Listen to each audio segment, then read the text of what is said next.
Le 30 août 2019, le studio de jeux Supermassive Games sortait le premier jeu de leur série, The Dark Picture Anthology, Man of Medan. En soi, le jeu est cool, mais là n'est pas le sujet.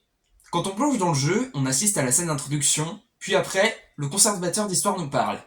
Il nous explique le concept de jeu à choix, mais il parle aussi d'une chose que chacun d'entre nous redoute. La mort. Je serai en charge d'écrire l'histoire que vous raconterez. Il n'en existe pour l'instant que des fragments. Ce sont vos choix qui la compléteront et qui détermineront si le sort de ceux qui vous accompagnent est de rester en vie ou bien plutôt de périr. Généralement, les choix que l'on fait sont dictés par notre boussole morale. Puis il faut vivre avec ces décisions ou mourir à cause d'elles. Mais ne craignez pas la mort, car elle est après tout inévitable. C'est le prix à payer pour avoir vécu, et cette fin inéluctable attend chacun de nous. Cela dit, personne n'a envie qu'elle arrive trop tôt, n'est-ce pas? Je trouvais le sujet super bien amené, mais il n'y a pas que ce jeu qui traite le sujet de la mort. Il y a aussi le studio DreamWorks avec le Chapeauté 2, grâce à son antagoniste, le loup, qui est une personnification de la mort. Il nous rappelle à quel point la vie est unique et qu'il faut en profiter. Donc aujourd'hui, je vous propose de vous asseoir et de réfléchir sur la mort. Alors déjà, la définition de la mort, c'est quoi? Eh bien, le Larousse nous dit « Perte définitive par une entité vivante, organe, individu, tissu ou cellule, des propriétés caractéristiques de la vie, entraînant sa destruction. » Bon, ça c'est la définition scientifique. Moi je prends ça en compte, mais je pense aussi que c'est la perte de conscience. Mais déjà, chacun de nous a été déjà confronté à la mort. Pas de nous-mêmes directement, mais on a déjà vu quelqu'un mourir, ou bien on a déjà perdu quelqu'un. Ce qui est marquant quand on perd quelqu'un, c'est le sentiment de vide. Il manque quelque chose, il y a une absence, un trou, quelque chose qui vient combler, ou bien sinon, ce serait la fin du monde. Mais ce vide qui est en nous, il est expliqué par le fait de se rendre compte qu'on ne verra jamais, entendra et remarquera la personne plus jamais. Alors intervient le deuil. Il est composé de 5 étapes. Le déni, où l'on ne veut pas se rendre compte de la chose. La colère, où l'on peut se dire « Pourquoi lui et pas un autre ?» Le marchandage. La dépression. Tu es triste, détruit, anéanti, tu te demandes comment tu vas faire sans cette personne. Puis enfin, l'acceptation. Oui, parce que la mort, on finit toujours par s'en remettre. Le cerveau est conçu pour se remettre d'une perte, parce que sinon, c'est nous-mêmes qui allons nous détruire. Alors, comme ça, c'est horrible, certes. Mais de toute manière, quand on repense à cette personne, on a une sorte de nostalgie et de tristesse. Au fond, l'étape de la dépression est toujours en nous. Mais on a appris à faire avec, à l'enterrer et à l'accepter. Ensuite, ce qui est effrayant avec la mort, c'est de se rendre compte à quel point on est éphémère.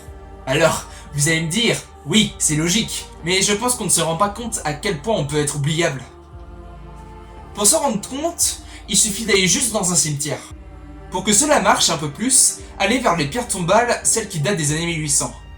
Là, je suis sur la pierre tombale d'un homme, et il faut savoir que ce monsieur a eu une vie. C'est-à-dire qu'il est allé à l'école, s'est fait des amis, des ennemis, a eu un travail, a une femme pour donner des enfants qui s'en est occupé. Il a eu également des moments de tristesse, des problèmes qu'il a surpassés, mais aussi des souvenirs qu'il n'a jamais oubliés. Puis, du jour au lendemain, il est mort. Et si du jour au lendemain, vous allez voir n'importe qui dans la rue et que vous lui demandez « Vous connaissez cet homme ?»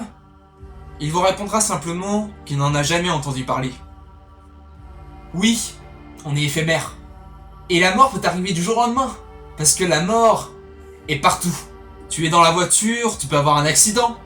Il y a les addictions avec les cigarettes, l'alcool et la drogue. Dans la vie, tu peux rencontrer des meurtriers. Même à la maison, tu mets à bouillir de l'eau pour tes pâtes, puis quand tu veux vider l'eau, tu te brûles. En sortant de la douche, il suffit qu'il y ait de l'eau par terre, que tu glisses pour ensuite te faire le coup du lapin. Et ça, c'est déjà arrivé. Le soir du 13 novembre, des personnes sortaient à la base pour aller voir un concert. Pour insister sur le fait que la mort est partout, on peut dire aussi qu'elle est sur plusieurs formes. Oui, votre enfance est morte. Pour vos ex, petits copains ou copines, vos relations sont mortes. Pareil pour d'anciens amis. Si votre suite ne marche plus, c'est qu'elle est morte. Vos souvenirs passés, vous ne les revivrez plus jamais, donc ils sont morts. La mort est omniprésente. On peut pas le nier, on peut juste l'observer. Donc, en conclusion, je pense que la mort est horrible. Elle fait souffrir. Quand on est, on sait tous ce qui nous attend à la fin. Certains l'ignorent, d'autres l'oublient, et certains y font attention. Généralement, dans les deux premiers cas, ils gaspillent du temps pour des choses sans intérêt. Ce que les studios DreamWorks ont voulu passer comme message dans leurs films, c'est de profiter de la vivre à fond, pour qu'à la fin, on puisse partir en paix. Vis ta vie, le chapeauté. Vis-la bien. Appelé à se revoir, tu le sais. Si, hasta la muerte.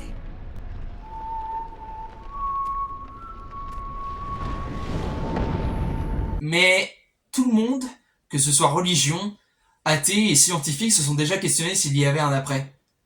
Avec les expériences de mort imminente, les interrogations se multiplient. Alors, quand les dernières secondes viendront, que la mort se prosternera devant nous, nous pourrons voir si nous pourrons commencer une nouvelle vie, ou bien attendre dans le néant.